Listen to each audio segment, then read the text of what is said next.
Halo teman-teman Momo, apa kabar? Semoga selalu dalam keadaan baik ya. Siap-siap. Kali ini kita akan masuk ke dalam sebuah kisah yang menguji emosi, tentang kesabaran yang diuji, dan pembalasan yang tak terduga. Sebuah cerita yang akan membuat kita bertanya, apakah harta bisa mengukur harga diri seseorang? Ini adalah kisah tentang seorang istri yang diremehkan oleh mertua dan iparnya. Mereka menertawakannya, merendahkan harga dirinya, dan bahkan mengatakan ia hanya bisa numpang hidup. Namun, mereka tidak tahu, di balik penampilannya yang sederhana, ia adalah pemilik sah dari semua kemewahan yang mereka banggakan. Dengarkan kisah ini sampai habis, dan jangan lupa like, subscribe, dan nyalakan loncengnya agar kalian tidak ketinggalan cerita-cerita menarik lainnya. Yuk, komen nama dan asal kota kalian, dan ketik hadir. Siang itu, rumah mewah bergaya minimalis modern yang berdiri megah di pinggir kota tampak begitu ramai. Suara tawa, obrolan, dan denting piring beradu memecah keheningan. Halaman belakang yang luas disulap menjadi tempat pesta kebun, dengan hiasan bunga-bunga segar dan alunan musik jazz yang lembut. Namun, di tengah kemeriahan itu, bagi Aisyah, suasana terasa begitu menyesakkan. Ia sibuk mondar-mandir memastikan semua hidangan di meja prasmanan terisi penuh. Senyumnya terukir di bibir meski hatinya tak setenang itu. Ia mengenakan terusan sederhana berwarna krem, serasi dengan suasana acara. Pakaiannya tidak mencolok, tidak juga murahan. Rambut panjangnya ia tata rapi dalam sanggul sederhana, membuatnya terlihat anggun, namun juga seolah siap untuk bekerja. Dan memang, sejak pagi, ia adalah orang pertama yang bangun dan terakhir yang akan beristirahat. Ia adalah nyonya rumah, namun diperlakukan seperti pelayan oleh sebagian anggota keluarga suaminya. Aisyah sesekali melirik suaminya, Bima, yang sedang asyik berbincang dengan sepupu-sepupunya di sudut ruangan. Bima, dengan kemeja polo bermerek dan celana rapi, tampak sangat santai dan tidak menyadari sedikitpun beban yang dipikul istrinya. Sejak awal pernikahan, Bima memang selalu seperti itu, baik hati, tapi cenderung pasif. Ia akan selalu mengatakan, "Sabar ya, sayang," setiap kali Aisyah mengeluh tentang perlakuan ibu dan adiknya. Namun, kesabaran itu terasa semakin tipis seiring berjalannya waktu. "Aisyah, kenapa supnya masih kurang panas? Cepat hangatkan lagi." Suara melengking itu datang dari Bu Siti, ibu mertuanya. Wajahnya yang tebal dengan riasan terlihat kesal, tangannya yang penuh perhiasan menunjuk-nunjuk mangkuk sup. Aisyah mengangguk patuh, "Iya, Bu, segera saya hangatkan." Ia membawa mangkuk itu kembali ke dapur. Napasnya diembuskan perlahan. Tentu saja supnya tidak dingin, hanya Bu Siti yang selalu mencari-cari kesalahan. Saat Aisyah kembali membawa sup yang sudah dihangatkan, pintu gerbang depan terbuka lebar, dan sebuah mobil sport berwarna merah menyala masuk perlahan. Mobil mewah itu menawan perhatian semua orang. Sejenak, musik berhenti berdentum. Semua mata tertuju pada mobil itu, bahkan Bima pun ikut menoleh, matanya membesar. "Itu mobil siapa?" bisik salah satu sepupu Bima. Dari dalam mobil, keluarlah Siska, adik Bima. Penampilannya sangat kontras dengan Aisyah. Ia mengenakan gaun mini berwarna cerah, tas tangan mahal, dan kacamata hitam yang langsung ia lepas dengan gaya. Ia melambaikan tangan dengan sombong ke arah kerumunan, seolah dirinya adalah bintang utama. Di sebelahnya, seorang pria dengan kemeja ketat ikut turun.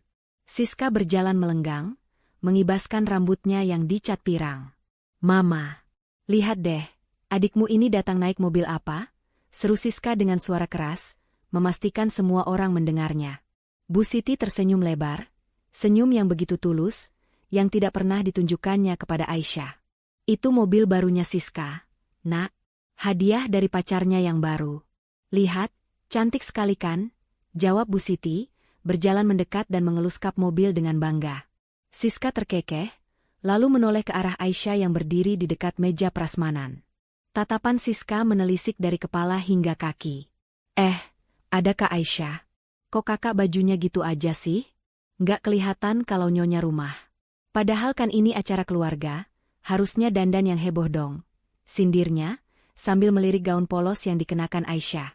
Aisyah hanya tersenyum tipis, "Yang penting rapi, SIS."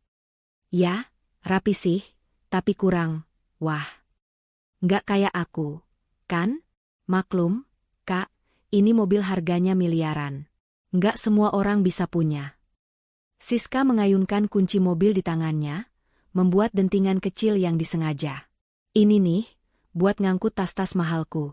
Kalau Kak Aisyah, paling mobilnya muat buat belanja ke pasar, ya? Siska tertawa terbahak-bahak, diikuti Bu Siti dan beberapa bibi yang lain. Wajah Aisyah memerah. Hatinya perih, tapi ia menahannya. Ia menoleh ke arah Bima, berharap suaminya akan mengatakan sesuatu. Namun, Bima hanya terdiam. Ia tampak tidak nyaman, tapi tidak cukup berani untuk membela istrinya di depan ibu dan adiknya. Bima hanya mengalihkan pandangan, seolah tidak melihat apa-apa. Tindakan Bima itu menusuk Aisyah lebih dalam daripada sindiran Siska. Bu Siti mendekat ke arah Aisyah. Ia menepuk bahu menantunya dengan gerakan yang tidak tulus. Aisyah, kamu harusnya belajar dari Siska. Lihat adik iparmu ini, sukses, punya pacar kaya, bisa beli mobil mewah. Mana bisa kamu beli mobil kayak gini? Hidup aja cuma numpang di rumah Bima. Kata-kata itu bagai belati yang menusuk langsung ke jantung Aisyah. Hidup cuma numpang. Kalimat itu selalu menjadi senjata andalan Bu Siti setiap kali ia ingin merendahkan Aisyah. Namun, kali ini, di depan seluruh keluarga besar, rasanya berbeda.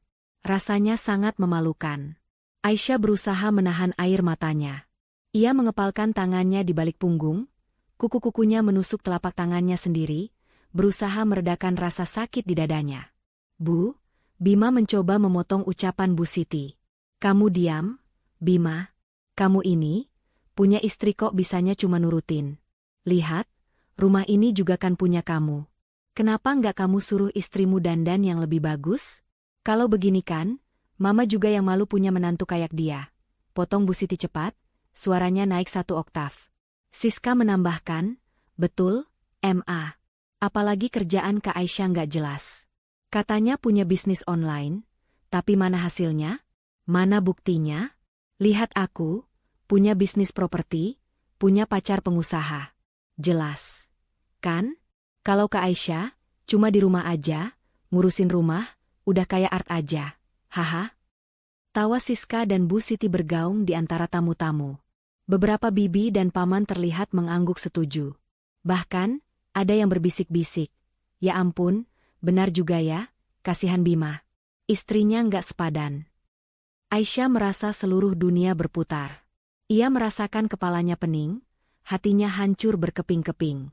Pemandangan di depan matanya, Bu Siti yang memeluk Siska dengan bangga, Bima yang menunduk tak berdaya, dan tamu-tamu yang berbisik-bisik, semua terasa seperti adegan dalam film horor yang mengerikan. Ia ingin berteriak, ingin membalas semua ucapan mereka, tapi lidahnya terasa keluh. Di dalam benaknya, ia berteriak pada Bima. Bima, kenapa kamu diam saja? Kenapa kamu biarkan ibu dan adikmu merendahkanku seperti ini? Tidakkah kamu ingat? Rumah mewah ini, mobil sport merah yang mereka pamerkan, semua itu milik siapa? Tentu saja Bima tahu. Sebagian dari Bima tahu. Tapi ia terlalu takut untuk melawan ibunya. Sejak kecil, Bima selalu dididik untuk menuruti semua keinginan Bu Siti. Bima mencoba menggenggam tangan Aisyah, namun Aisyah menepisnya perlahan. Ia tidak bisa lagi menahan air mata yang sudah menggenang. Dengan langkah gemetar, ia berjalan menjauh dari keramaian, masuk ke dalam rumah. Aisyah berlari ke kamar, mengunci pintunya, dan membiarkan tangisnya pecah. Ia duduk di lantai dingin, memeluk lututnya, dan menumpahkan semua rasa sakit, amarah, dan kekecewaan yang sudah lama ia simpan. Ia bukan art. Ia bukan wanita yang numpang hidup. Justru, ia adalah wanita yang bekerja keras dari nol, membangun kerajaan bisnisnya sendiri di bidang e-commerce dan properti. Rumah mewah ini, mobil-mobil mewah yang terparkir di garasi, yang hanya diketahui Bima, semua itu adalah hasil keringatnya. Tapi ia memilih untuk tidak memamerkannya, memilih hidup sederhana, dan ingin menunjukkan pada keluarga Bima bahwa harta bukanlah segalanya. Tapi ia salah. Sikap diam Bima hari ini benar-benar menghancurkan hatinya. Lebih dari kata-kata Bu Siti dan Siska, sikap Bima adalah pengkhianatan terbesar. Ia menyadari, ia tidak bisa lagi diam. Ia tidak bisa lagi membiarkan dirinya diperlakukan seperti ini. Aisyah menarik napas panjang, menghapus air matanya dengan punggung tangan. Ia menatap pantulan dirinya di cermin, matanya yang memerah penuh tekad. Mulai sekarang, ia akan menunjukkan kepada mereka semua siapa dirinya sebenarnya. Tiba-tiba, terdengar ketukan keras di pintu. Aisyah, kamu di dalam? Kenapa kamu kabur? Cepat keluar, bantu Mama siapkan makanan lagi. Itu suara Bu Siti. Aisyah diam, tidak menjawab. Ia tetap berdiri di depan cermin, menatap dirinya dengan sorot mata yang tajam. Ia tidak akan tunduk lagi. Hari ini, ia akan mengakhiri semua sandiwara ini. Tangis Aisyah pecah di dalam kamar, mengiringi suara tawa dan obrolan yang masih terdengar dari halaman belakang. Ia masih terduduk di lantai, memeluk lututnya, berusaha menenangkan diri. Setiap tetes air mata terasa begitu berat, membawa semua rasa sakit, kekecewaan, dan amarah yang menumpuk. Di luar, acara masih berlangsung meriah. Siska dan Bu Siti, dengan wajah sumringah, masih sibuk memamerkan mobil sport merah itu kepada setiap anggota keluarga yang datang. Lihat, Tante. Keren banget, kan? Seru Siska pada salah satu tantenya, sambil menepuk-nepuk kap mobil. Harganya lumayan, sih. Tapi ya, sebandinglah dengan kerja kerasku. Kalau mau sukses kayak aku, jangan cuma di rumah aja kayak, sudahlah. Bu Siti tertawa bangga. Anakku ini memang hebat. Beda sama yang cuma bisa numpang hidup. Mobil saja tidak punya, apalagi rumah. Malu-maluin. Kalimat terakhirnya diucapkan dengan nada yang cukup keras, seolah ditujukan agar Aisyah mendengarnya dari dalam. Sementara itu, Bima, yang merasa sangat bersalah, melangkah pelan menuju rumah. Ia melihat ke arah pintu kamar yang tertutup rapat, merasakan ada sekat tak kasat mata yang tiba-tiba tercipta di antara dirinya dan Aisyah. Ia menelan ludah. Ia tahu ia sudah mengecewakan Aisyah.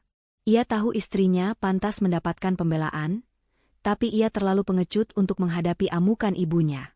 Ia ingin meminta maaf, tapi gengsi dan rasa malu menghentikannya. Tepat saat Bima berdiri di depan pintu kamar, ia mendengar suara klakson mobil di depan. Aneh, pikirnya. Seluruh tamu sudah datang. Ia menoleh ke arah pintu gerbang. Sebuah mobil sedan hitam mengkilap berhenti di depan, dan seorang pria berjas rapi keluar dari sana. Pria itu tampak seperti seorang asisten pribadi atau pengacara. Wajahnya terlihat bingung, matanya menatap mobil sport merah Siska, lalu menatap kerumunan. Pria itu berjalan masuk, mendekati Bu Siti dan Siska yang masih asyik berpose di samping mobil. Permisi, Bapak, Ibu, sapanya ramah. Saya Tio. Saya mencari Ibu Aisyah. Apa beliau ada di sini? Mendengar nama Aisyah disebut, Bu Siti mengerutkan dahinya. Kamu siapa? Cari Aisyah? Ada perlu apa? Tanyanya dengan nada ketus. Tio tersenyum sopan. Saya dari Bintang Group, Bu. Saya diminta oleh manajer saya untuk mengantarkan beberapa dokumen penting kepada Ibu Aisyah. Dan juga, saya harus mengambil kunci mobil yang ada di sini. Mobil ini akan segera dibawa ke bengkel untuk pemeriksaan rutin. Seketika, tawa Siska berhenti. Wajahnya yang semula cerah berubah menjadi bingung. Mobil? Mobil yang mana, Mas? Di sini tidak ada mobil Ibu Aisyah. Mobil ini, mobil saya. Saya beli sendiri. Kilahnya, menepuk kap mobil dengan ekspresi panik yang tidak bisa disembunyikan. Tio menatap Siska dengan heran. Maaf, tapi manajer saya bilang mobil ini adalah mobil operasional perusahaan. Sepertinya manajer saya meminta saya mengambil mobil ini dari rumah Ibu Aisyah. Apa Bapak ini suami Ibu Aisyah? Ia menoleh ke arah Bima, yang berdiri mematung. Bu Siti langsung menyela. Tentu saja kamu salah orang. Namanya sama saja. Kan? Nama Aisyah itu kan pasaran. Kamu pasti salah alamat. Mobil ini dibeli oleh anak saya, Siska, dengan uangnya sendiri. Kamu jangan sembarangan menuduh. Suara Bu Siti meninggi, mencoba menutupi kegugupannya. Ini ada dokumennya, Bu, kata Tio sambil mengeluarkan sebuah amplop tebal.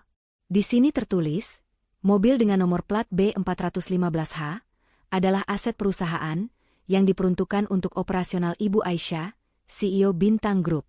Ada tanda tangan Ibu Aisyah di sini. Jantung Siska berdebar kencang. Ia tahu plat mobil yang ia pakai adalah B415H. Keringat dingin mulai membasahi dahinya. Ia melirik Bu Siti, yang wajahnya sudah pucat pasi. Bibir Bu Siti bergetar, tidak bisa mengucapkan sepatah kata pun. Di saat yang sama, Bima yang mendengar percakapan itu langsung teringat sesuatu. Bintang Group, ia pernah mendengar nama itu dari Aisyah, tapi istrinya selalu mengatakan itu hanya bisnis kecil-kecilan. Tapi Tio menyebut Aisyah sebagai CEO, perasaan campur aduk meliputi Bima. Ia bergegas masuk ke dalam rumah dan mengetuk pintu kamar Aisyah. Aisyah? Sayang, kamu di dalam? Panggil Bima lembut. Ada yang mencarimu di depan. Penting. Aisyah, yang sudah selesai membasuh wajahnya, berjalan membuka pintu. Matanya masih sedikit sembab, tapi sorotnya sudah berubah. Tidak ada lagi kepedihan, hanya ada ketegasan dan keberanian. Ia melihat wajah Bima yang tegang. Siapa? Tanyanya singkat. Entahlah. Seorang pria berjas. Dia bilang dari Bintang Group. Dia bilang dia mencari CEO mereka, yang bernama Aisyah. Dan dia juga menyebut mobil sport merah itu, jawab Bima, suaranya ragu-ragu. Aisyah mengangguk. Ia sudah bisa menebak apa yang terjadi. Ini adalah saat yang tepat. Ia berjalan keluar kamar, melewati Bima yang menatapnya dengan rasa kagum yang belum pernah ia lihat sebelumnya. Langkahnya tegap, seolah ia adalah ratu yang kembali ke kerajaannya. Bu Siti dan Siska terkejut melihat Aisyah keluar. Mereka pikir Aisyah akan terus bersembunyi. Tapi tidak. Aisyah berjalan lurus menuju Tio. Tio, maaf membuatmu menunggu, sapa Aisyah dengan nada profesional. Ada apa? Tio terlihat lega. Syukurlah, Ibu Aisyah. Saya sudah mencari ibu kemana-mana. Saya diminta manajer untuk mengantarkan dokumen persetujuan proyek baru dan mengambil kembali mobil ini. Ia menyerahkan amplop itu kepada Aisyah. Ada sedikit masalah dengan sensornya. Saya sudah membawa mobil pengganti. Tio menunjuk sedan hitam di luar. Aisyah mengambil amplop itu, tangannya terasa bergetar, tapi ia menahannya. Ia menoleh ke arah Siska dan Bu Siti yang membeku di tempat. Wajah mereka seperti melihat hantu. Siska, itu kunci mobilnya. Tolong berikan pada Tio, kata Aisyah dengan suara tenang, namun mengandung otoritas yang tak terbantahkan. Siska menelan ludah. Ia mengepalkan tangannya di balik punggung. Ia tidak bisa memberikan kunci itu, karena ia tidak punya kunci aslinya.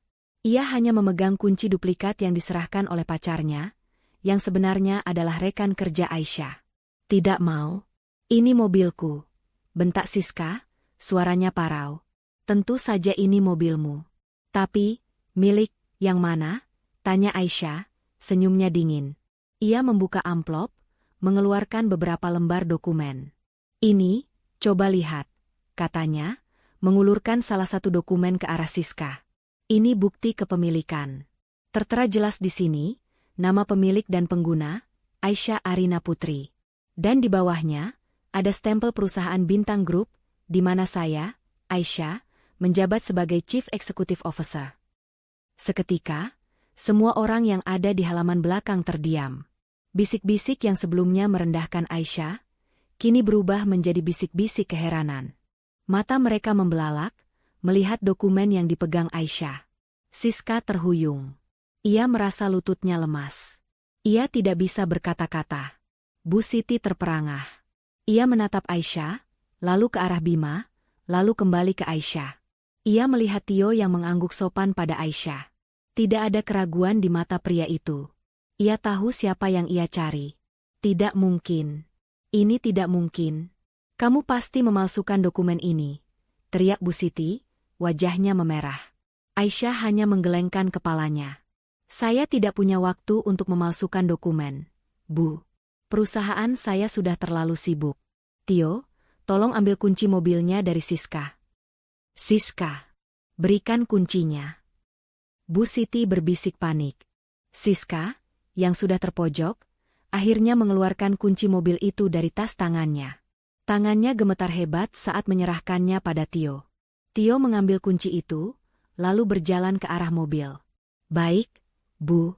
Saya akan segera membawanya ke bengkel. Tio masuk ke mobil sport itu, menyalakan mesinnya, dan suara raungan mesin yang sebelumnya dibanggakan Siska kini terasa seperti ejekan. Siska hanya bisa berdiri terpaku, menyaksikan mobil yang baru saja ia pamerkan itu dibawa pergi oleh Tio. Air mata mulai menggenang di matanya. Perasaannya campur aduk, malu, marah, dan bingung. Aisyah menatap Siska, lalu mengalihkan pandangannya pada Bu Siti. Wajah Bu Siti yang sombong kini digantikan oleh ekspresi syok dan tak percaya. Ia menatap Aisyah seolah baru pertama kali melihat menantunya. Semua mata tamu kini tertuju pada Aisyah. Mereka tidak lagi melihatnya sebagai menantu yang numpang hidup, melainkan sebagai seorang CEO yang sukses dan kaya raya.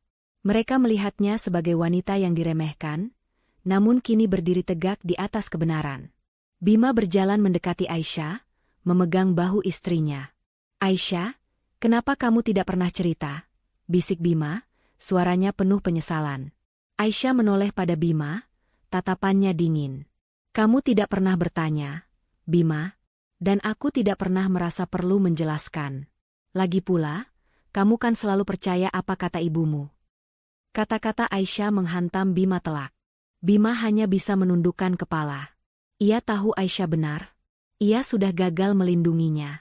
Satu hal lagi, kata Aisyah, suaranya memecah keheningan yang menyelimuti halaman belakang. Ia menatap Bu Siti dan Siska. Mobil itu hanya sebagian kecil dari aset Bintang Group. Tapi ada satu aset lain yang mungkin kalian lebih kenal. Aisyah menghela napas, menatap sekeliling rumah, lalu tersenyum tipis. Rumah ini juga hasil kerja kerasku. Dan dengan pengakuan itu, babak baru dalam hidup Aisyah dimulai. Pengakuan Aisyah bahwa rumah mewah itu adalah hasil kerja kerasnya menggantung di udara. Suara-suara riuh yang sebelumnya memenuhi halaman belakang seolah lenyap ditelan keheningan yang mencekam. Wajah Bu Siti dan Siska yang semula memerah karena marah, kini berubah menjadi pucat pasi. Ekspresi mereka kosong, mata mereka menatap Aisyah dengan tak percaya, seolah ia baru saja mengumumkan sesuatu yang mustahil. Para tamu, yang sebagian besar adalah keluarga besar Bima, saling pandang dengan tatapan bingung dan penasaran. Apa yang kamu katakan? Bu Siti akhirnya memecah keheningan, suaranya bergetar. Jangan bicara sembarangan. Rumah ini milik Bima. Dia yang membelinya untuk kita semua. Kamu hanya menumpang di sini, seperti yang sudah-sudah. Ia mencoba mempertahankan harga dirinya, menolak fakta yang baru saja ia dengar. Aisyah tersenyum sinis. Bukan senyum yang bahagia, melainkan senyum yang lelah dan penuh kepahitan. Menumpang? Bu, saya tidak pernah menumpang dimanapun. Selama ini, saya yang membangun semuanya dari nol. Aisyah menoleh ke arah Bima, tatapannya penuh arti. Bima tahu itu. Dia tahu bahwa semua aset yang kami miliki adalah hasil dari kerja kerasku. Tapi dia memilih untuk diam. Wajah Bima berubah. Ia menunduk, tidak sanggup menatap mata Aisyah. Ia teringat bagaimana dulu, saat mereka baru menikah, Aisyah selalu sibuk dengan laptopnya hingga larut malam. Aisyah pernah bercerita bahwa ia punya bisnis online yang sedang berkembang, tapi Bima tidak pernah menganggapnya serius. Bu Siti selalu meremehkan, mengatakan bahwa itu hanya bisnis-bisnisan anak muda. Dan Bima, yang selalu patuh pada ibunya, mengiyakan saja. Bima juga teringat saat Aisyah memberinya hadiah ulang tahun berupa sebuah sertifikat. Saat itu, Aisyah berkata, "Ini hadiah dariku, sayang. Kita sudah punya rumah sendiri." Bima pikir itu hanya lelucon, atau mungkin Aisyah menyewa rumah itu untuk kejutan. Ia tak pernah menyangka bahwa Aisyah benar-benar membeli rumah itu. Ia terlalu sibuk dengan urusan kantor dan tidak pernah mau repot-repot mencari tahu. Bu Siti yang lebih dulu tahu soal rumah itu dari Aisyah, langsung mengambil alih kendali, memperlakukan rumah itu seolah milik Bima, milik keluarga mereka. Dan Bima, lagi-lagi, hanya diam. "Kamu jangan mengada-ada, Aisyah, kamu mau membohongi semua orang di sini." Siska mencoba memprovokasi, suaranya lantang namun penuh kepanikan. "Mana buktinya? Mana?" Aisyah menghela napas panjang. Ia sudah menduga reaksi seperti ini. Ia mengalihkan pandangannya dari Siska ke Bu Siti, lalu menatap Bima. Bima, ambilkan dokumen yang ada di brankas di dalam kamarku. Kodenya 210.595. Bu Siti langsung melotot. Tidak usah. Jangan dengarkan dia, Bima. Tapi Bima, untuk pertama kalinya, tidak menuruti ibunya. Ia menatap Aisyah, matanya dipenuhi penyesalan. Ia mengangguk pelan, lalu bergegas masuk ke dalam rumah. Langkahnya terasa berat, seolah ia sedang berjalan di atas pecahan kaca. Saat Bima kembali membawa sebuah map tebal, suasana semakin tegang. Aisyah mengambil map itu, lalu dengan gerakan tenang, ia membuka isinya. Ia mengeluarkan sebuah sertifikat hak milik atas properti, lalu menunjukkannya kepada semua orang yang berkerumun. Ini, kata Aisyah, suaranya jelas dan tegas. Sertifikat hak milik rumah ini. Nama yang tertera di sini, bukan nama Bima, bukan juga nama ibu. Tapi nama saya, Aisyah Arina Putri. Para tamu terperangah. Mereka tidak menyangka. Mata Bu Siti dan Siska kini membelalak. Wajah mereka benar-benar pias. Siska mendekat, berusaha melihat lebih jelas. Ia melihat nama Aisyah terpampang nyata di dokumen resmi itu. Tubuhnya terasa lemas. Ia terhuyung mundur. Bu Siti tidak mau menyerah. Ini pasti palsu. Kamu memalsukannya. Bagaimana mungkin? Kamu hanya menantu miskin yang datang entah dari mana. Bu, tolong jangan hina Aisyah lagi. Bima akhirnya bersuara, suaranya terdengar bergetar. Aisyah benar. Rumah ini memang milik Aisyah. Dia yang membelinya. Sejak awal, aku tahu. Tapi aku terlalu pengecut untuk meluruskan semuanya. Pengakuan Bima seperti pukulan telak bagi Bu Siti dan Siska. Mereka tidak menyangka Bima akan berani melawan. Mereka menatap Bima dengan mata marah, seolah ingin melahapnya hidup-hidup. Kamu berani-beraninya melawan Mama? Teriak Bu Siti. Kamu ini sudah gila. Bima, kamu percaya pada wanita ini daripada ibumu sendiri. Aku tidak melawan ibu. Aku hanya mengatakan yang sebenarnya, jawab Bima, menatap ibunya dengan tatapan penuh kepedihan. Selama ini, aku selalu diam saat ibu dan Siska merendahkan Aisyah. Aku diam saat ibu menyebutnya numpang. Aku diam saat ibu dan Siska memanfaatkan kebaikan hatinya. Tapi hari ini, aku tidak bisa lagi. Aku sangat menyesal. Aisyah. Bima menoleh pada Aisyah, matanya berkaca-kaca. Aku minta maaf. Sayang, maafkan aku. Aisyah hanya diam, menatap Bima. Hatinya yang keras seperti batu kini terasa sedikit melunak. Penyesalan di mata Bima terasa tulus. Namun, ia tidak bisa begitu saja melupakan semua yang sudah terjadi. Suasana menjadi sangat canggung. Para tamu mulai berbisik-bisik. Jadi, selama ini Bu Siti dan Siska itu cuma pura-pura kaya, bisik salah satu bibi. Mereka tinggal di rumah menantunya sendiri, tapi malah merendahkan menantunya? Ya ampun, malunya. Bu Siti yang mendengar bisik-bisik itu semakin marah. Ia menatap tajam ke arah para bibi dan paman. Siska, yang sudah tidak bisa menahan rasa malunya, lari masuk ke dalam rumah. Kalian semua, kenapa kalian melihatku seperti itu? Teriak Bu Siti, suaranya serak. Aisyah mendekat pada Bu Siti, tatapannya tenang dan penuh wibawa. Bu, saya tidak pernah meminta imbalan atas semua yang saya berikan. Saya hanya meminta satu hal. Hargai saya sebagai menantu, hargai saya sebagai istri Bima. Tapi kalian tidak pernah melakukannya. Kalian malah menginjak-injak harga diri saya. Bu Siti tidak bisa menjawab. Ia hanya bisa menatap Aisyah dengan mata penuh kebencian dan kekalahan. Semua kebanggaan dan kesombongan yang ia miliki seolah runtuh dalam sekejap. Bima berjalan mendekati Aisyah, menggenggam tangannya dengan lembut. Sekali lagi, aku minta maaf. Aisyah, aku janji, mulai sekarang, aku akan selalu ada di sisimu. Aku tidak akan membiarkan siapapun merendahkanmu lagi. Aisyah menoleh pada Bima, bibirnya membentuk senyum tipis. Ia mengangguk. Tangan Bima terasa hangat, dan genggaman itu terasa meyakinkan.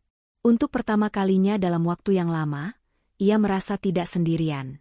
Tentu saja, Acara keluarga itu berakhir dengan canggung. Para tamu mulai pamit satu persatu. Bu Siti dan Siska terpaksa berdiri di depan pintu, mengucapkan terima kasih dengan wajah masam. Mereka tahu, tatapan mata para tamu tidak lagi sama. Mereka tahu, hari ini, mereka sudah kehilangan segalanya. Bukan hanya harga diri, tapi juga kehormatan di mata keluarga.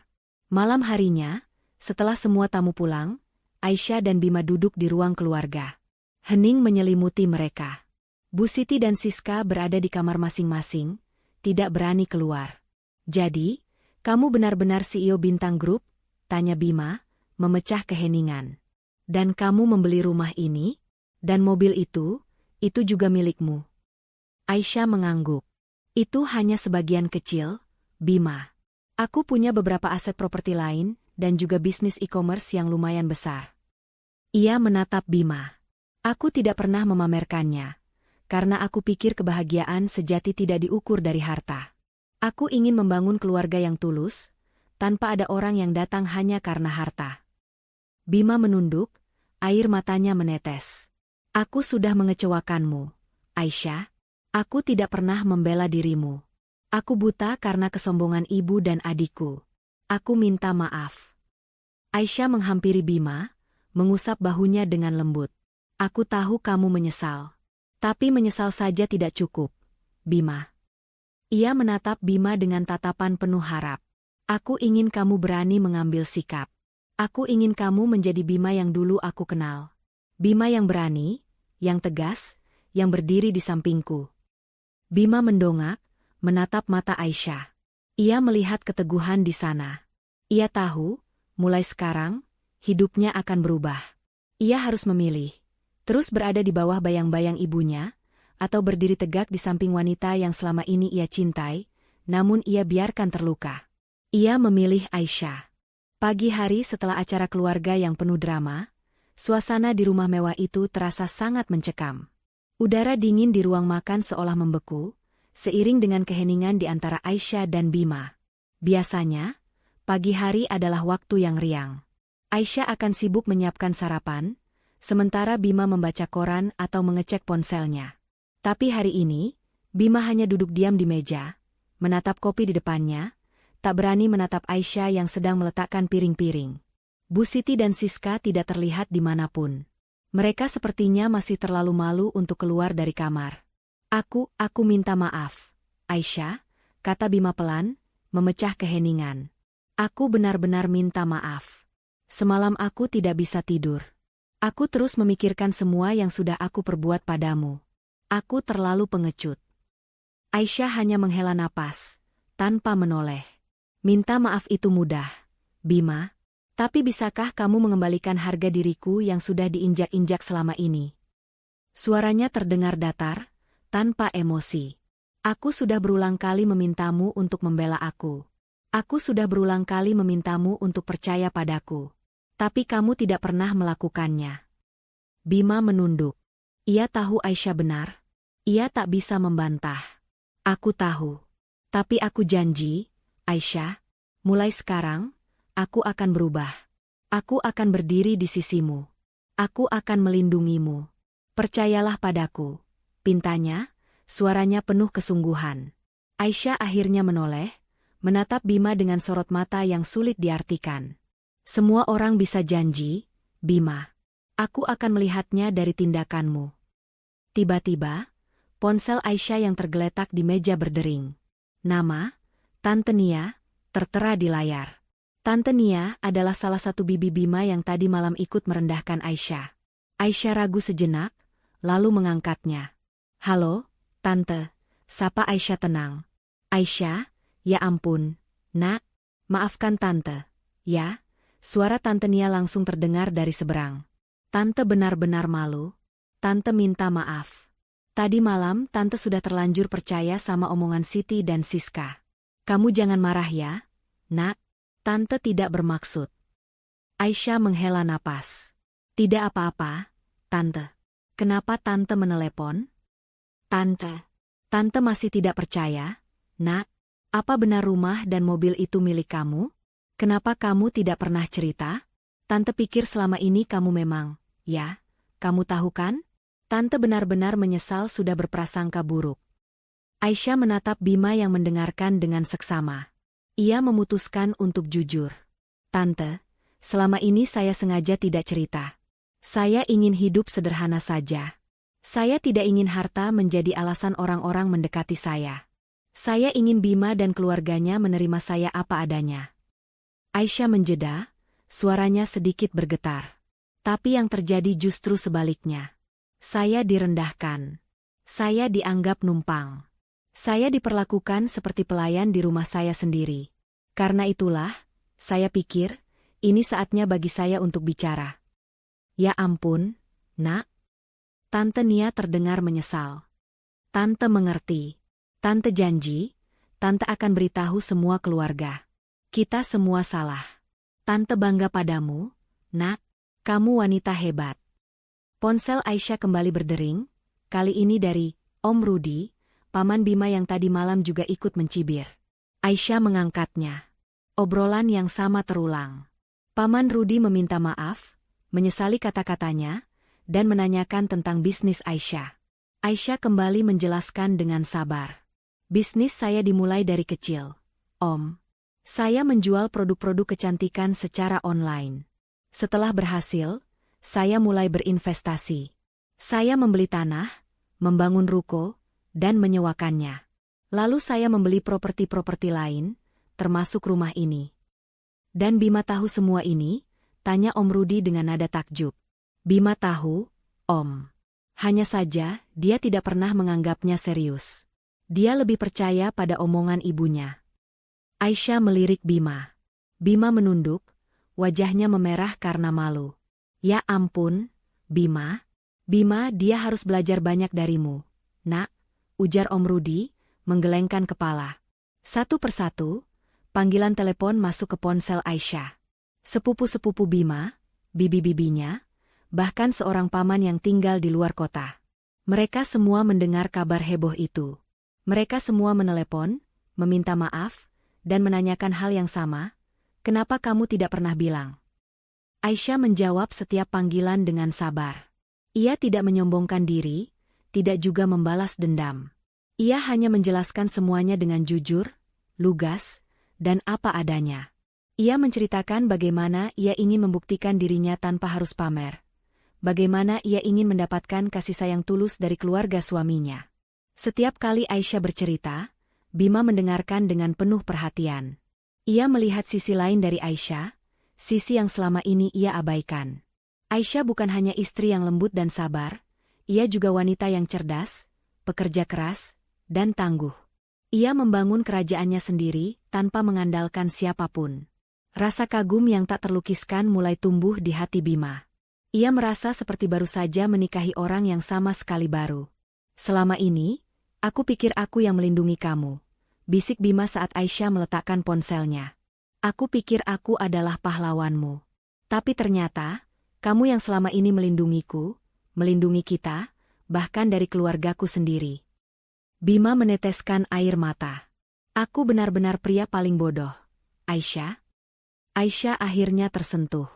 Ia duduk di samping Bima, memegang tangannya. Kamu tidak bodoh, Bima. Kamu hanya terlalu takut. Kamu terlalu patuh pada ibumu sampai lupa untuk menjadi dirimu sendiri. Aku mencintai Bima yang berani. Bima yang selalu ada di sisiku. Mulai sekarang, aku akan menjadi Bima yang seperti itu. Aku janji, kata Bima, menatap mata Aisyah dengan penuh tekad. Bagus, kata Aisyah, tersenyum. Karena ada beberapa hal yang harus kita bereskan. Tepat saat itu, Bu Siti dan Siska keluar dari kamar. Wajah mereka masih terlihat masam dan bengkak. Mereka berjalan ke dapur, mengambil makanan, dan makan dalam diam. Tidak ada lagi tawa, tidak ada lagi sindiran.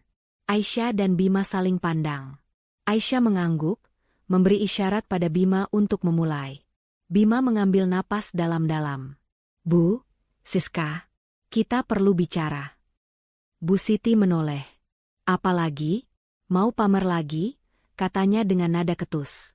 Bima menggeleng. Tidak, Bu. Ini bukan tentang pamer. Ini tentang aturan baru di rumah ini. Wajah Bu Siti dan Siska langsung berubah. Mereka tahu, permainan sudah berakhir. Dan kini, Aisyah yang memegang kendali. Semua sudah tahu, kan, kalau rumah ini milik Aisyah. Lanjut Bima, suaranya tegas. Dan mulai sekarang, Aisyah yang akan membuat semua keputusan. Kita semua harus menghargainya. Keputusan apa? Memangnya kamu siapa? Kamu pikir kamu bisa menyuruh-nyuruh kami? Siska mencoba memberontak. Aku nyonya rumah ini, Siska. Dan kamu dan ibumu, sekarang tinggal di rumahku, jawab Aisyah, suaranya tenang tapi tajam. Mulai sekarang, ada beberapa aturan yang harus kalian patuhi. Kalau tidak, kalian tahu konsekuensinya. Ancaman itu membuat Bu Siti dan Siska terdiam. Mereka tahu, Aisyah tidak main-main. Kebanggaan mereka telah hancur. Dan sekarang, mereka harus memilih, menelan ludah dan patuh, atau keluar dari rumah mewah yang selama ini mereka banggakan. Pagi itu, di rumah yang sama di mana kemarin terjadi penghinaan, kini kekuasaan telah berpindah tangan. Aisyah tidak lagi menjadi wanita yang diremehkan. Ia telah bangkit, dan ia siap mengambil alih kendali. Ketegangan di rumah itu tak kunjung mencair. Setelah sarapan yang canggung, Bu Siti dan Siska buru-buru kembali ke kamar masing-masing, seolah-olah ada wabah yang harus mereka hindari. Di ruang keluarga, Aisyah dan Bima duduk diam. Aisyah sibuk dengan ponselnya, membalas pesan dari keluarga Bima yang silih berganti meminta maaf dan menanyakan kabar. Sementara Bima, ia hanya memandangi Aisyah, seperti seorang pria yang baru pertama kali melihat istrinya. Rasa kagum dan penyesalan yang mendalam terlihat jelas di matanya. Ia sudah muak dengan dirinya sendiri. Muak menjadi Bima yang pengecut. Muak melihat Aisyah yang begitu luar biasa, namun ia biarkan terluka. Keputusan sudah bulat di hatinya. Ini saatnya ia bertindak. Bima mengambil napas dalam-dalam, lalu berdiri. Aku akan bicara dengan ibu dan Siska, katanya, suaranya mantap. Aisyah mendongak, menatapnya. Kamu yakin? Bima mengangguk. Aku harus. Ini tanggung jawabku. Aku yang harusnya melindungi kamu. Aisyah tidak menjawab, hanya menatapnya dengan pandangan penuh harap. Ia melihat ketegasan di mata Bima, ketegasan yang sudah lama hilang. Bima berjalan menuju kamar Bu Siti. Pintu itu tertutup rapat, seolah ada dinding tak terlihat yang memisahkannya dengan sang ibu. Ia mengetuk pintu dengan perlahan. Bu, ini Bima. Ada yang mau Bima bicarakan. Tidak ada jawaban. Bima mengetuk lagi. Bu, ini penting. Tolong buka. Akhirnya, pintu terbuka sedikit. Wajah Bu Siti yang bengkak dengan riasan yang luntur mengintip dari celah. Ada apa? Kamu mau menertawakan Mama juga? Kamu mau menyalahkan Mama karena kamu tidak bisa jadi suami yang becus? Tanyanya dengan nada sinis. Bima menghela napas. Ia tahu ibunya sedang mencoba memancing emosinya. Tapi ia tidak akan terpancing. Bima tidak datang untuk menyalahkan.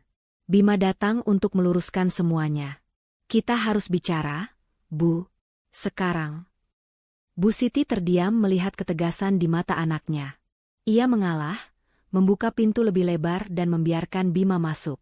Di dalam, Siska sedang duduk di kasur. Wajahnya juga terlihat masam.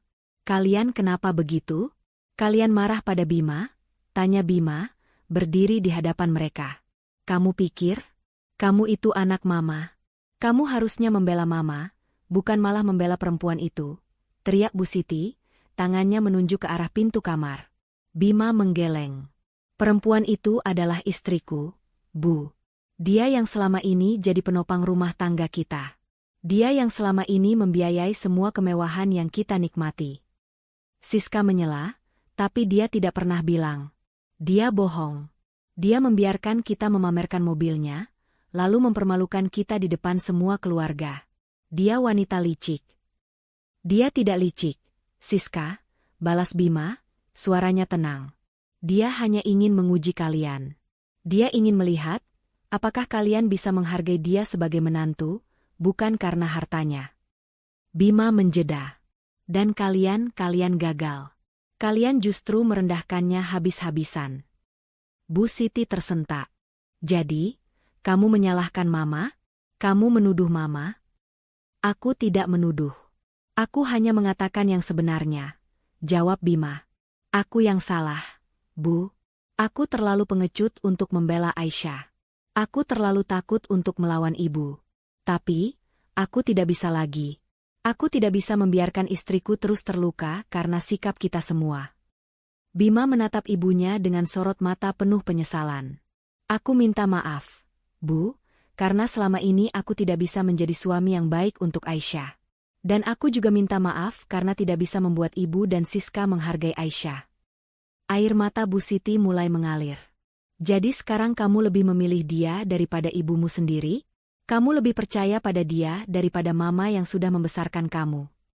Aku tidak memilih siapa-siapa, Bu. Aku hanya ingin kita semua hidup damai. Tapi itu tidak akan pernah terjadi jika ibu dan Siska tidak bisa menghargai Aisyah. Dan mulai sekarang, ibu harus belajar. Kita semua harus belajar. Aku sudah memutuskan, aku akan bekerja lebih keras. Aku akan mengambil alih tanggung jawab.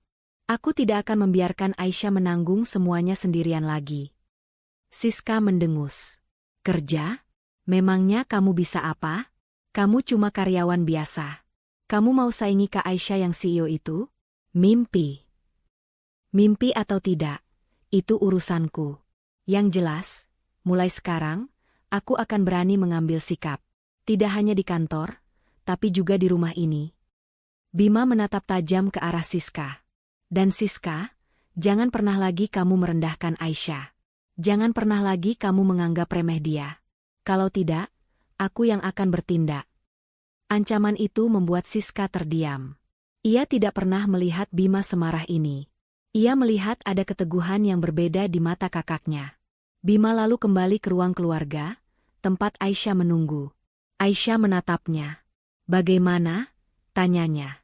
Aku sudah bicara dengan mereka, jawab Bima. Aku sudah mengatakan semuanya. Aku juga minta maaf pada mereka atas semua kebodohanku. Aisyah mengangguk. Itu awal yang baik. Tiba-tiba, ponsel Bima berdering. Nama, Papa, tertera di layar. Bima terlihat ragu, tapi Aisyah mengangguk, menyuruhnya mengangkat. Halo, Pak ya, Bima. Ada apa? Suara ayahnya, Pak Rangga, terdengar dari seberang. Bima, Papa sudah dengar kabar dari Tante Nia. Benar semua yang dia ceritakan? Aisyah, dia benar-benar CEO Bintang Group. Benar, Pak, jawab Bima, suaranya pelan.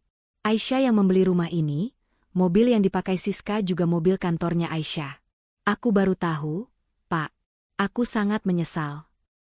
Kenapa kamu tidak cerita? Tanya Pak Rangga, suaranya terdengar kecewa. Kenapa kamu biarkan ibumu dan Siska mempermalukan menantu sehebat itu? Aku salah, Pak. Aku terlalu takut. Tapi aku sudah berjanji pada Aisyah, aku akan berubah. Aku akan bekerja lebih keras, aku akan mengambil alih tanggung jawabku. Bagus kalau begitu. Papa bangga kamu akhirnya berani bertindak. Jangan pernah lagi kamu diam, Bima. Jaga istrimu baik-baik. Dia wanita langka. Jangan sampai kamu menyesal di kemudian hari. Setelah menutup telepon, Bima menatap Aisyah dengan tatapan penuh haru. Ia merasa bebannya terangkat. Ia sudah jujur pada semua orang, dan ia merasa lebih ringan. Ia tahu, jalan di depannya tidak akan mudah, tapi ia tidak lagi sendirian. Ia punya Aisyah. Aku akan bantu kamu mengurus semua bisnis kamu, Aisyah, kata Bima, bersemangat. Aku akan belajar. Aku akan jadi asistenmu. Aku akan melakukan apapun yang kamu minta. Aisyah tersenyum, senyum yang begitu tulus. Tidak perlu, Bima. Kamu cukup berdiri di sisiku, dan itu sudah lebih dari cukup. Mereka berdua saling berpandangan. Di mata mereka, ada janji yang tak terucapkan. Janji untuk memulai lembaran baru, untuk membangun kembali kepercayaan yang sempat runtuh. Babak baru dalam hidup mereka telah dimulai, dan kali ini, mereka siap menghadapinya bersama-sama. Bima, yang dulu hanya berani diam, kini telah menemukan suaranya. Dan suara itu adalah suara seorang suami yang siap berjuang untuk istrinya. Beberapa hari setelah pengakuan mengejutkan yang mengguncang keluarga, Suasana di rumah mewah itu terasa aneh. Tensi tinggi yang sebelumnya melayang di udara kini digantikan oleh ketenangan yang palsu. Bu Siti dan Siska, yang tadinya selalu menyindir dan merendahkan Aisyah, kini berubah 180 derajat. Pagi itu, saat Aisyah berjalan ke dapur, ia melihat Siska sedang menyapu lantai. Pemandangan itu begitu langka, hampir mustahil. Aisyah mengerutkan dahi, hatinya penuh curiga. Biasanya, Siska hanya akan bersantai di sofa, sibuk dengan ponselnya, dan membiarkan Aisyah atau Art yang mengerjakan pekerjaan rumah. "Kak Aisyah, sini, Kak, biar aku yang buatin sarapan," seru Siska dengan suara yang manis, senyumnya mengembang. Ia bahkan mencoba mengambil panci dari tangan Aisyah. Aisyah menepis tangan Siska perlahan. "Tidak usah, Sis. Kamu kembali saja ke depan. Aku bisa sendiri." "Ih, Kakak. Kenapa sih? Aku kan mau bantu. Kan kita sekarang keluarga, harus saling bantu," rayu Siska, tapi matanya berkedip tidak wajar. Jelas sekali ia sedang berpura-pura. Aisyah hanya tersenyum tipis. "Terima kasih, tapi aku bisa sendiri."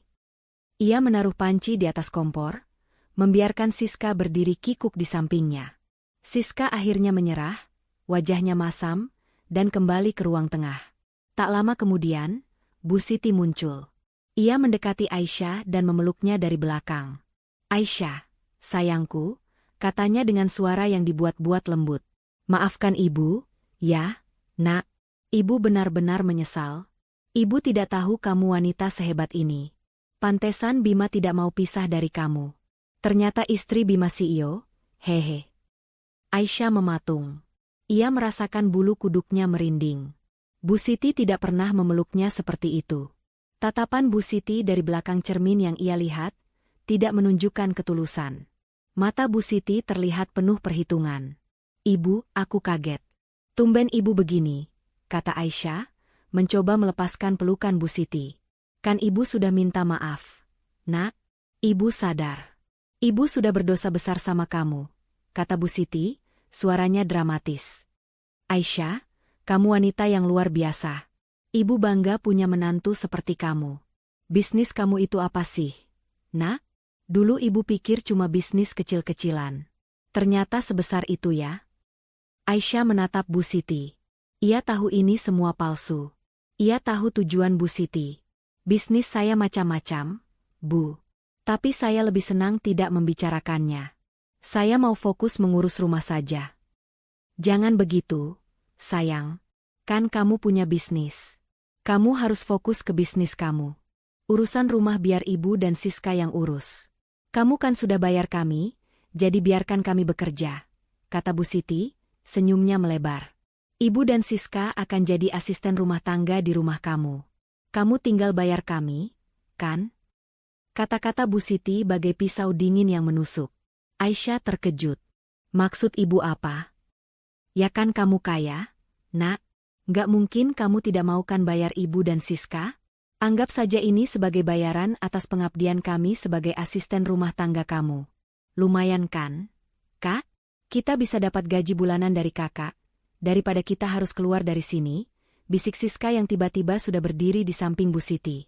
Aisyah menggelengkan kepala. Ia merasa muak dengan kepalsuan mereka. "Aku tidak akan membayar kalian untuk mengurus rumahku. Ini rumahku, dan kalian adalah keluargaku. Tapi jika kalian tetap bersikap seperti ini, aku akan menganggap kalian bukan keluarga." Bu Siti dan Siska saling pandang, wajah mereka berubah. Senyum manis yang tadi terukir di bibir mereka perlahan menghilang. Aisyah menyadari, ini saatnya ia mengakhiri sandiwara ini. "Maaf, Bu, maaf, Siska," kata Aisyah, suaranya tegas. "Aku tahu kalian hanya bersikap baik karena tahu aku punya uang. Aku tidak butuh itu. Aku butuh ketulusan. Aku butuh kalian menghargai aku sebagai manusia, bukan sebagai mesin uang." "Jadi kamu tidak mau memaafkan kami?" tanya Bu Siti, wajahnya memelas. "Aku memaafkan kalian. Tapi aku tidak bisa melupakan. Dan aku tidak bisa lagi membiarkan kalian memanfaatkan kebaikan hatiku." Bu Siti dan Siska terdiam. Mereka tahu, Aisyah benar. Mereka tidak bisa membantah. Tiba-tiba, Bima muncul dari arah ruang kerja. Ia melihat ketegangan di antara mereka, dan ia tahu apa yang sedang terjadi. Ia berjalan mendekat, menggenggam tangan Aisyah. "Ibu, Siska," kata Bima, suaranya tegas. "Kalian tidak perlu berpura-pura lagi. Aisyah tahu kalian tidak tulus. Kalian hanya ingin memanfaatkan Aisyah. Cukup. Aku tidak akan membiarkan kalian menyakiti Aisyah lagi." "Bima, kamu tega," teriak Bu Siti. "Kamu lebih percaya pada istrimu daripada ibumu sendiri." "Aku tidak bisa tidak percaya, Bu. Aku sudah melihat dengan mata kepalaku sendiri. Aisyah adalah wanita yang baik dan tulus. Tapi kalian hanya peduli pada uang." "Maaf, Bu. Aku tidak bisa membiarkan itu." Siska maju selangkah, menatap Bima dengan mata penuh amarah. Kakak sudah dicuci otaknya sama dia. Dia pasti menggunakan sihir untuk menguasai kakak. "Siska, jaga bicaramu," bentak Bima. "Aisyah tidak melakukan apa-apa. Ini semua karena aku sadar. Aku sadar, selama ini aku sudah menjadi suami yang buruk." Siska terhuyung. Ia tidak menyangka Bima akan membentaknya. Wajahnya memerah karena malu dan marah. Ia menatap Aisyah dengan tatapan penuh kebencian. Kamu menghancurkan semuanya." "Aku tidak menghancurkan apa-apa, Siska. Kamu yang menghancurkan dirimu sendiri," jawab Aisyah, tenang. "Kamu dan ibumu hanya fokus pada uang, pada pamer. Kalian tidak tahu, kebahagiaan sejati tidak diukur dari itu. Itu yang membuat kalian menderita." Kata-kata Aisyah menghantam mereka telak. Mereka tidak bisa membantah. Semua argumen mereka terasa lemah di hadapan ketenangan dan ketegasan Aisyah. Mereka menyadari, mereka sudah kalah. Bu Siti akhirnya menyerah. Ia berjalan terhuyung kembali ke kamarnya, disusul Siska. Keduanya terdiam, tidak lagi mencoba berpura-pura. Mereka tahu, sandiwara itu sudah berakhir. Aisyah dan Bima saling pandang. Aisyah merasa lega. Ia tidak lagi harus bersembunyi. Ia tidak lagi harus pura-pura. Ia bisa menjadi dirinya sendiri di rumahnya sendiri. "Kamu hebat," bisik Bima. "Kamu benar-benar kuat." Aisyah tersenyum. "Aku kuat karena aku punya kamu, Bima. Kamu sudah berani. Itu yang aku butuhkan." Mereka berdua berpelukan, merasakan kehangatan yang sudah lama hilang. Di luar, Bu Siti dan Siska hanya bisa meratapi kekalahan mereka. Mereka tidak tahu, hari ini adalah awal dari kehancuran mereka.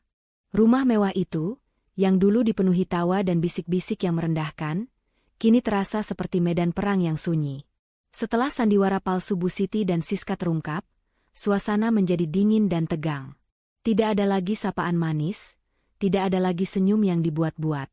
Di meja makan, Bu Siti dan Siska hanya diam, menatap piring mereka dengan wajah masam, sesekali melirik sinis ke arah Aisyah. Mereka masih marah, masih tidak terima dengan kekalahan mereka. Melihat keadaan ini, Aisyah tahu ia tidak bisa membiarkannya berlarut-larut. Ia sudah cukup menderita. Ini saatnya ia mengambil alih kendali sepenuhnya. Ia menoleh ke arah Bima, yang duduk di sisinya.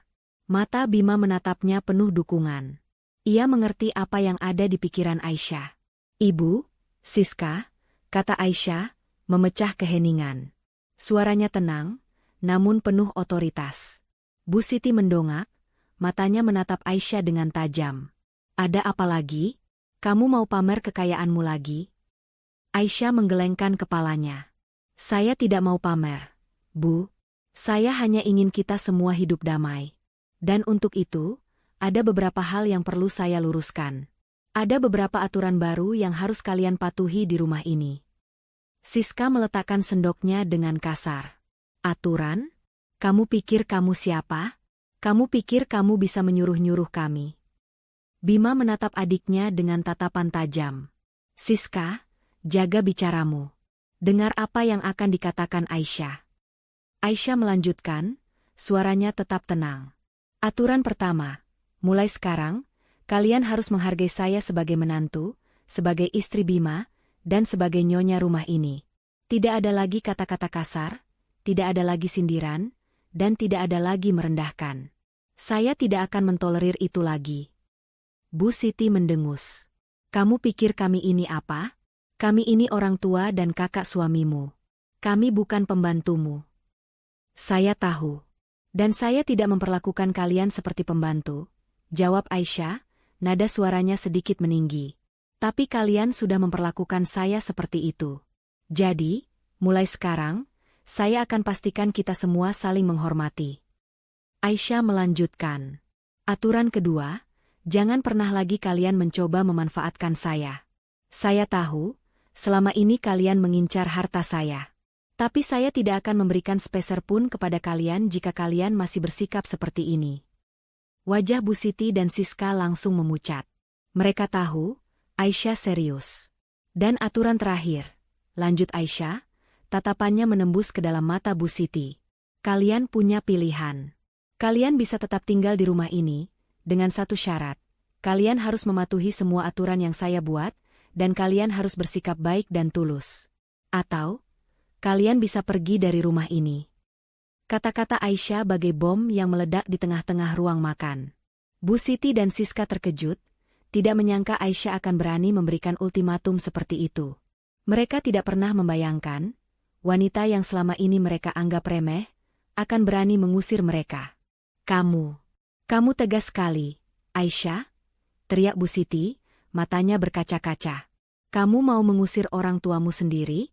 Kamu mau mengusir kami ke jalanan? Saya tidak mengusir kalian, Bu. Saya hanya memberikan pilihan, jawab Aisyah, suaranya tegas. Pilihan ada di tangan kalian. Mau hidup damai, atau mau pergi. Saya tidak akan memaksa. Siska mencoba membela ibunya. Kakak sudah gila. Kamu pikir kami akan patuh pada aturanmu? Kamu pikir kami akan jadi budak di rumah ini? Siska, jaga bicaramu, bentak Bima, yang selama ini hanya diam. Aisyah tidak menyuruh kalian jadi budak. Dia hanya meminta kalian menghormatinya. Apa itu terlalu sulit untuk kalian? Tentu saja sulit. Kami ini orang tua dan kakakmu. Kami tidak bisa disuruh-suruh oleh istrimu, teriak Bu Siti, air matanya mulai menetes. Kamu berubah, Bima. Kamu lebih percaya pada istrimu daripada ibumu sendiri. Aku tidak berubah, Bu. Aku hanya sadar, jawab Bima, menatap ibunya dengan tatapan penuh kepedihan. Aku sadar, selama ini aku sudah membiarkan ibu dan Siska menyakiti istriku. Aku tidak akan membiarkan itu lagi. Pilihan ada di tangan ibu dan Siska. Kalian bisa tinggal di sini, tapi dengan syarat. Atau kalian bisa pergi. Bu Siti dan Siska terdiam. Mereka melihat kesungguhan di mata Bima. Mereka tahu, Bima tidak main-main. Mereka tidak punya pilihan. Mereka tidak punya uang untuk membeli rumah lain. Mereka tidak punya pekerjaan tetap. Mereka hanya bisa bergantung pada Aisyah. Jadi, apa pilihan kalian? Tanya Aisyah, suaranya lembut, namun penuh kekuatan. Bu Siti dan Siska saling pandang. Mereka melihat kekalahan di mata masing-masing. Mereka tahu, mereka tidak punya pilihan lain selain menuruti Aisyah. Harga diri mereka memang sudah hancur. Tapi mereka tidak bisa hidup di jalanan. Kami akan tinggal, kata Bu Siti, suaranya pelan dan serak. Tapi kami tidak janji akan mematuhi semua aturanmu. Tidak ada kata, tidak janji. Bu, kata Aisyah, tegas.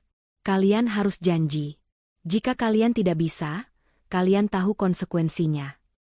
Bu Siti menghela napas, ia merasa terpojok. Ia mengangguk. Baiklah, kami janji.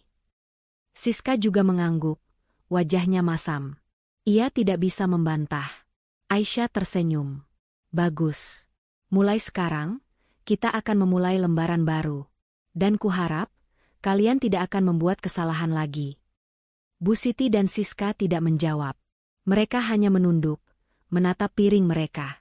Aisyah dan Bima saling pandang, merasa lega. Mereka tahu, ini adalah awal dari segalanya.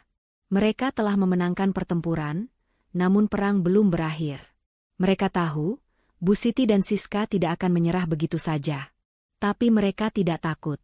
Mereka punya satu sama lain, dan itu sudah lebih dari cukup. Di luar, malam mulai larut. Di dalam, Pertarungan antara kebenaran dan kesombongan baru saja dimulai. Aisyah, sang nyonya rumah, telah mengambil alih kendali, dan ia siap menghadapi apapun yang akan datang. Ketenangan di rumah mewah itu terasa seperti bom waktu yang sedang berdetak. Bu Siti dan Siska terpaksa mematuhi aturan baru yang ditetapkan Aisyah, tapi sikap patuh itu hanya di luar saja.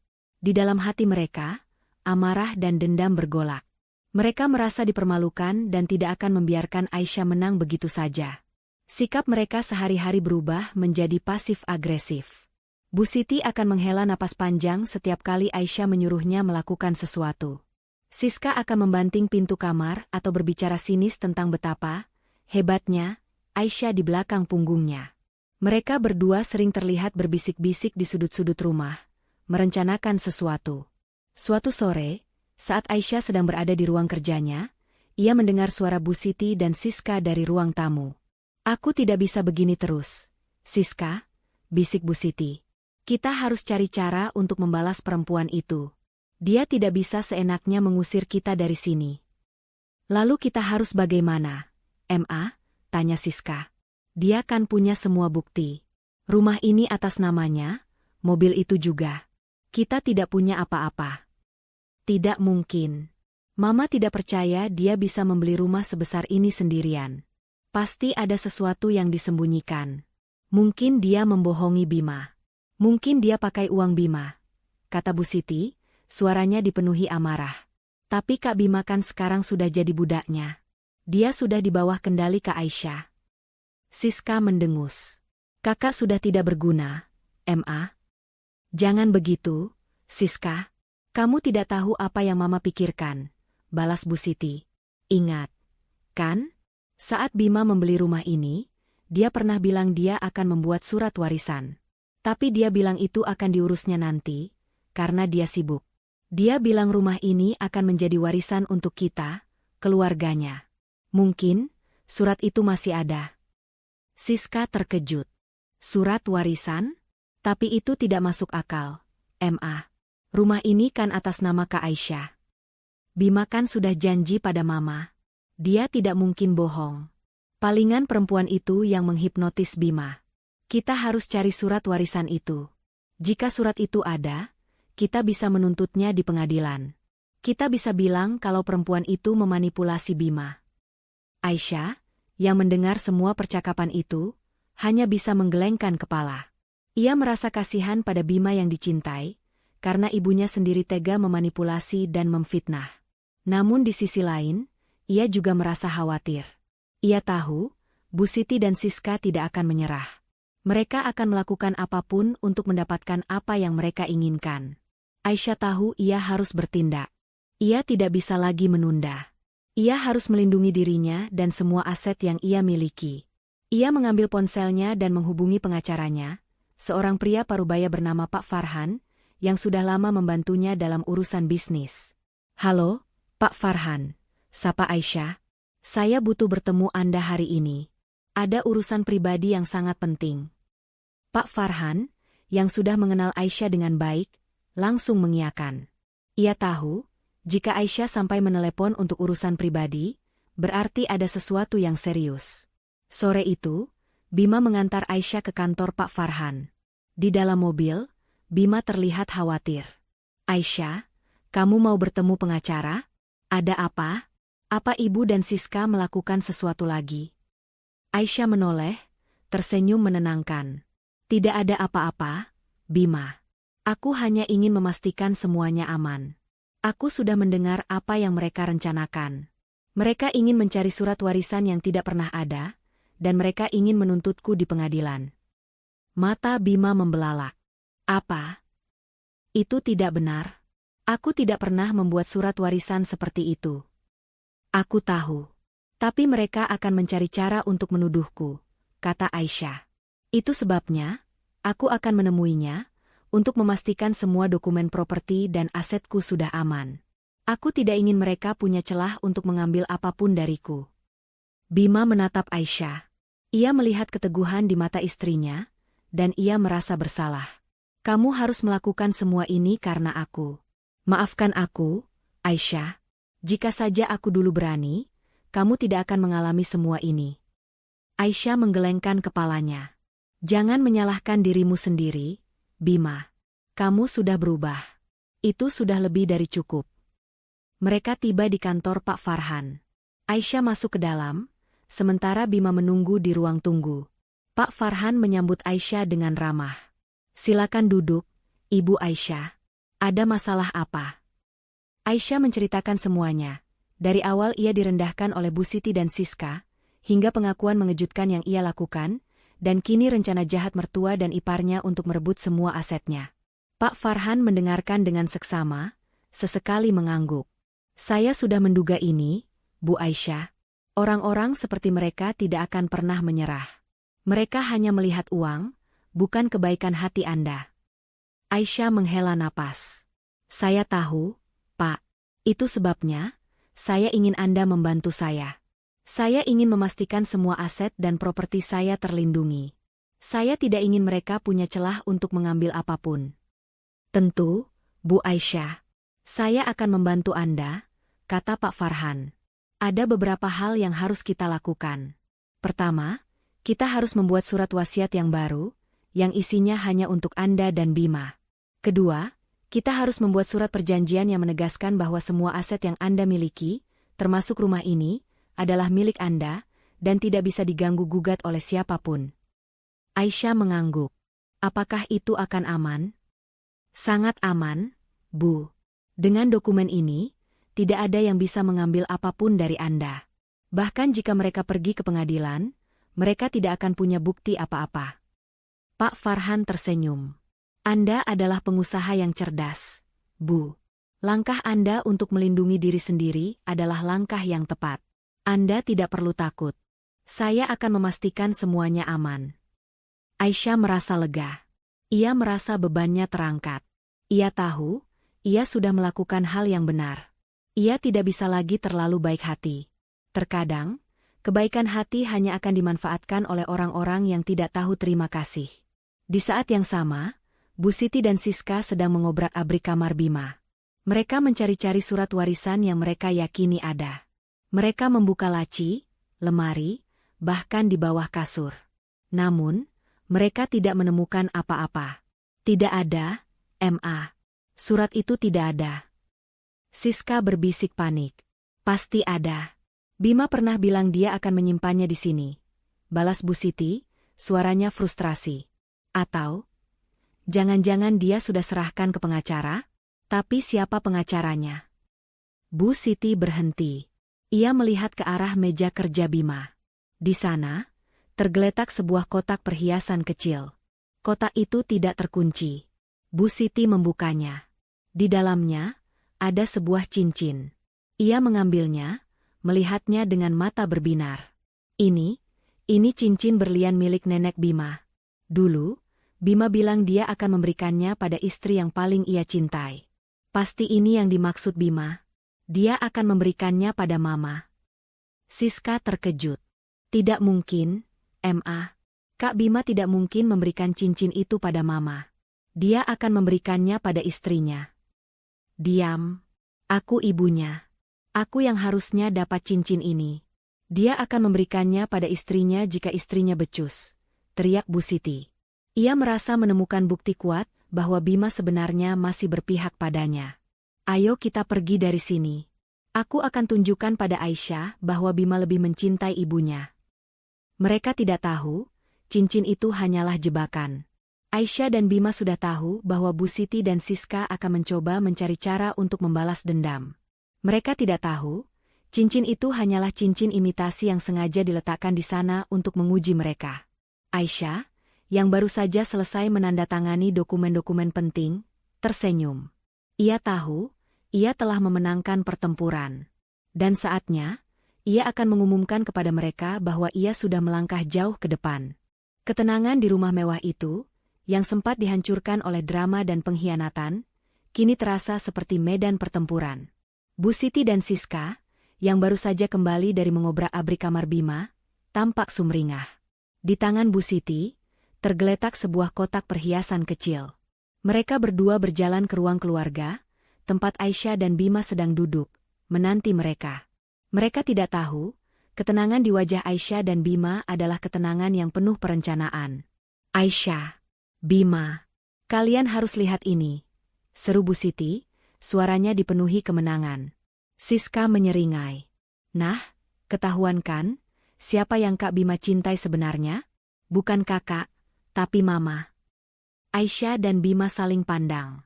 Aisyah menatap Bima, memberikan isyarat agar Bima yang berbicara. Ada apa, Bu?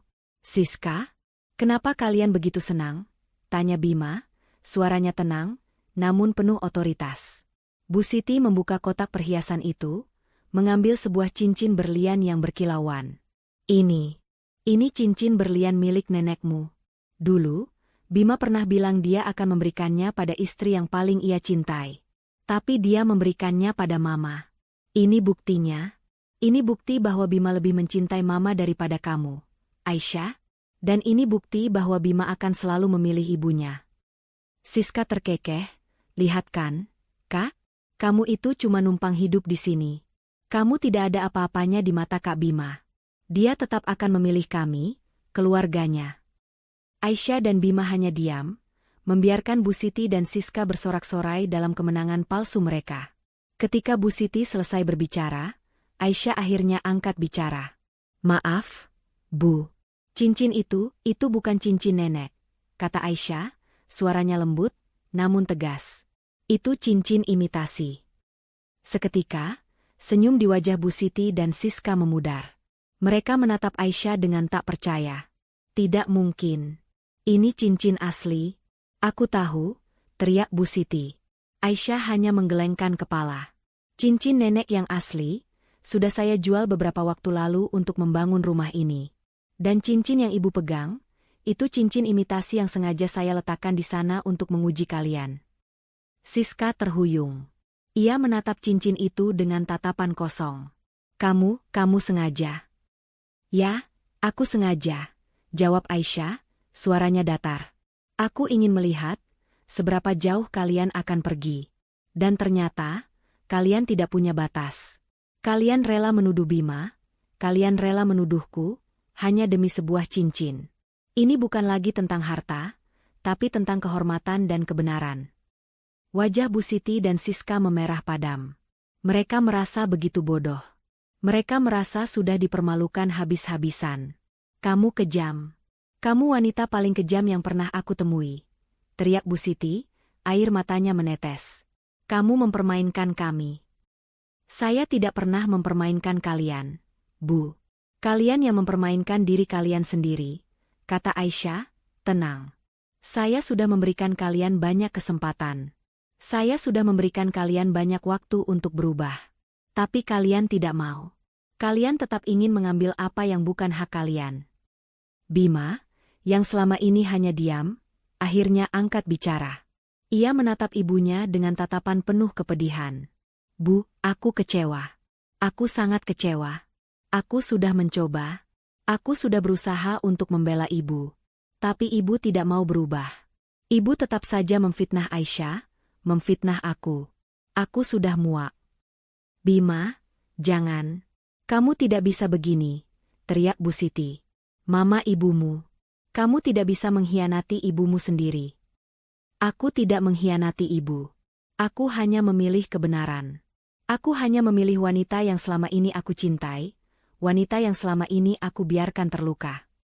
Bima menoleh ke arah Aisyah, menggenggam tangannya erat. Aisyah, kamu adalah hidupku. Aku tidak akan membiarkan siapapun menyakitimu lagi. Bahkan jika itu adalah keluargaku sendiri. Bu Siti terdiam. Ia melihat kesungguhan di mata Bima. Ia tahu, Bima tidak main-main. Ia telah kalah. Ia tidak bisa lagi memanipulasi Bima. Mulai sekarang, Ibu, Siska. Bima menghela napas. Kalian punya pilihan. Bima menoleh ke arah Aisyah. Aku sudah bicara dengan Aisyah. Kami sudah memutuskan, kami tidak bisa lagi hidup seperti ini. Apa maksudmu? Tanya Bu Siti, suaranya bergetar. Aku akan membeli rumah baru. Atau kita akan pindah ke rumah lain yang sudah Aisyah miliki, kata Bima, suaranya tegas. Dan kita akan memulai hidup baru. Berdua saja. tanpa ada yang mengganggu.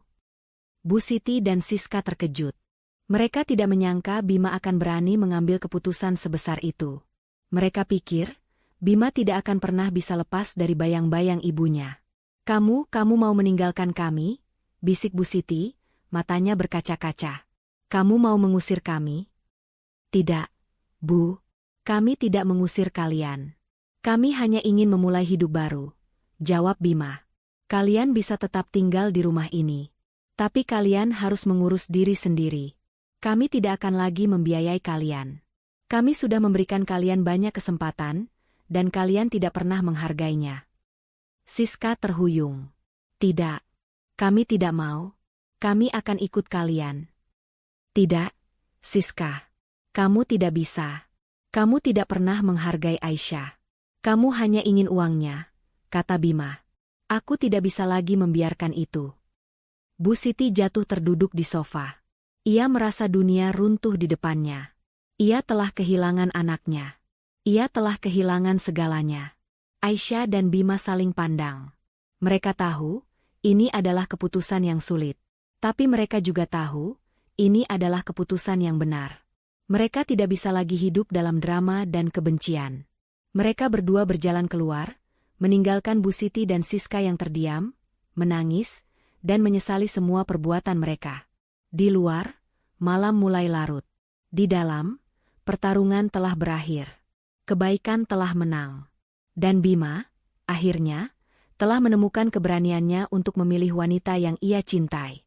Malam itu, di dalam rumah mewah yang dulunya penuh dengan tawa dan sindiran, kini terasa begitu sunyi. Bu Siti dan Siska terdiam, menatap pintu yang baru saja ditutup oleh Bima. Kata-kata Bima berputar-putar di kepala mereka. Kalian bisa tetap tinggal di rumah ini, tapi kalian harus mengurus diri sendiri. Dan yang paling menyakitkan, kami tidak akan lagi membiayai kalian. Bima tidak mungkin tega, teriak Bu Siti, air matanya tumpah. Ia tidak percaya anaknya sendiri akan tega melakukan ini padanya. Dia pasti hanya mengancam. Dia akan kembali, kan, Siska? Siska hanya menggelengkan kepala, tubuhnya bergetar. Ia tahu Bima tidak main-main. Ia melihat tekad di mata kakaknya. Ia tahu, mereka sudah kalah. Harta, tahta, dan harga diri, semuanya hancur dalam semalam. Keesokan harinya, Bu Siti dan Siska mencoba meyakinkan diri mereka bahwa semua ini hanyalah mimpi buruk. Namun, kenyataan pahit menghantam mereka saat Aisyah muncul di meja makan, bukan dengan sarapan mewah, melainkan dengan 2 lembar kertas. Ini, kata Aisyah, suaranya tenang. Daftar belanja bulanan. Dan ini, daftar pekerjaan rumah yang harus kalian lakukan. Saya sudah mempekerjakan Art baru untuk mengurus kebun dan kolam renang. Tapi sisanya, kalian yang harus mengerjakannya. Bu Siti menatap daftar itu, matanya membelalak. Apa-apaan ini? Kamu pikir kami pembantumu? Saya sudah bilang, Bu. Kalian punya pilihan, jawab Aisyah, sabar. Tinggal di sini dan ikuti aturan, atau pergi. Saya tidak akan memaksa. Bu Siti menatap Siska, matanya penuh amarah. Siska yang merasa terpojok, maju selangkah. Kak Aisyah, kakak tidak bisa begini. Kami ini keluarga. Kami tidak bisa kamu perlakukan seperti ini. Kalian tidak pernah menganggapku keluarga, Siska. Jadi jangan harap aku akan memperlakukan kalian seperti keluarga, kata Aisyah. Aku sudah memberikan kalian banyak kesempatan, dan kalian tidak pernah menghargainya. Aku lelah. Siska terdiam, lidahnya keluh. Ia tahu, Aisyah benar. Mereka tidak bisa membantah. Kami tidak akan tinggal di sini, kata Bu Siti, suaranya parau. Ia merasa harga dirinya sudah diinjak-injak habis-habisan. Ia tidak bisa lagi menahan malu. Kami akan pergi. Kami akan mencari kehidupan kami sendiri. Aisyah menghela napas. Itu pilihan kalian, Bu. Saya tidak akan menghalangi. Bu Siti dan Siska berjalan terhuyung kembali ke kamar mereka. Dengan amarah dan dendam yang masih menyala, mereka mulai mengemasi barang-barang mereka. Mereka tidak lagi memiliki mobil mewah, tidak lagi memiliki perhiasan mahal, dan tidak lagi memiliki uang di rekening mereka. Mereka hanya punya sedikit uang tabungan, yang tidak cukup untuk hidup mewah. Sore itu, mereka berjalan keluar dari rumah mewah itu, membawa koper-koper mereka. Mereka tidak menoleh, tidak mengucapkan selamat tinggal. Mereka hanya berjalan, meninggalkan semua kenangan pahit di belakang mereka. Aisyah dan Bima berdiri di depan pintu, menatap mereka pergi. Bima memeluk Aisyah erat. "Terima kasih, sayang. Kamu sudah membantuku untuk mengambil keputusan yang sulit. Aku tidak tahu apa yang akan terjadi padaku tanpamu." Aisyah hanya tersenyum. "Kita akan baik-baik saja, Bima. Kita akan memulai lembaran baru." Keesokan harinya, rumah itu terasa begitu damai. Tidak ada lagi suara teriakan, tidak ada lagi sindiran, tidak ada lagi tatapan sinis. Aisyah dan Bima bisa menikmati sarapan mereka dengan tenang, sambil merencanakan masa depan mereka. Bima, yang kini sudah berani, memutuskan untuk mengundurkan diri dari kantornya. Ia ingin membantu Aisyah mengurus bisnisnya. Ia ingin menjadi mitra sejati, bukan hanya suami yang pasif. Aisyah, yang melihat tekad Bima, menerimanya dengan senang hati. Mereka berdua memulai bisnis baru, bekerja sama, dan membangun kerajaan mereka bersama. Di sisi lain, Bu Siti dan Siska harus menghadapi kenyataan pahit. Mereka pindah ke sebuah apartemen kecil dan sempit. Mereka harus mulai bekerja untuk memenuhi kebutuhan sehari-hari. Bu Siti yang dulu selalu pamer perhiasan mahal, kini harus bekerja sebagai asisten rumah tangga di rumah orang lain. Siska yang dulu selalu pamer mobil mewah, kini harus bekerja sebagai pelayan toko. Mereka berdua merasa sangat menderita. Mereka terus teringat akan kehidupan mewah yang mereka tinggalkan. Mereka terus teringat akan semua kata-kata yang mereka ucapkan pada Aisyah. Mereka tahu, semua ini adalah akibat dari keserakahan dan kesombongan mereka. Mereka jatuh miskin, dan mereka tahu, mereka tidak bisa menyalahkan siapa-siapa selain diri mereka sendiri. Suatu hari, saat Aisyah dan Bima sedang makan malam di restoran mewah, mereka melihat Bu Siti dan Siska yang sedang berjalan di jalanan, tampak lusuh dan lelah. Bima menatap mereka dengan tatapan iba. "Apa yang harus kita lakukan, Aisyah?" tanya Bima. Aisyah menggelengkan kepalanya. "Tidak ada, Bima. Mereka sudah memilih jalan mereka sendiri. Kita tidak bisa membantu mereka. Mereka harus belajar dari kesalahan mereka." Bima mengangguk. Ia tahu Aisyah benar. Ia tidak bisa lagi terlalu baik hati pada orang-orang yang tidak tahu terima kasih. Ia harus melindungi Aisyah, dan ia harus melindungi kebahagiaan mereka. Beberapa tahun kemudian, Aisyah dan Bima telah menjadi pasangan yang sangat sukses. Mereka tidak hanya sukses dalam bisnis, tapi juga dalam membangun keluarga yang bahagia. Mereka dikaruniai 2 orang anak yang lucu dan cerdas. Mereka hidup dalam damai, tanpa ada lagi yang mengganggu mereka.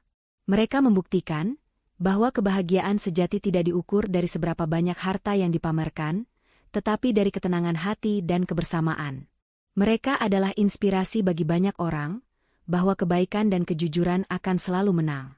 Pesan moral: harta dan kekuasaan tidak akan berarti apa-apa jika hati dipenuhi keserakahan. Kebahagiaan sejati hanya bisa ditemukan dalam ketulusan dan ketenangan, bukan pada apa yang kita miliki, tapi pada bagaimana kita memperlakukan orang lain.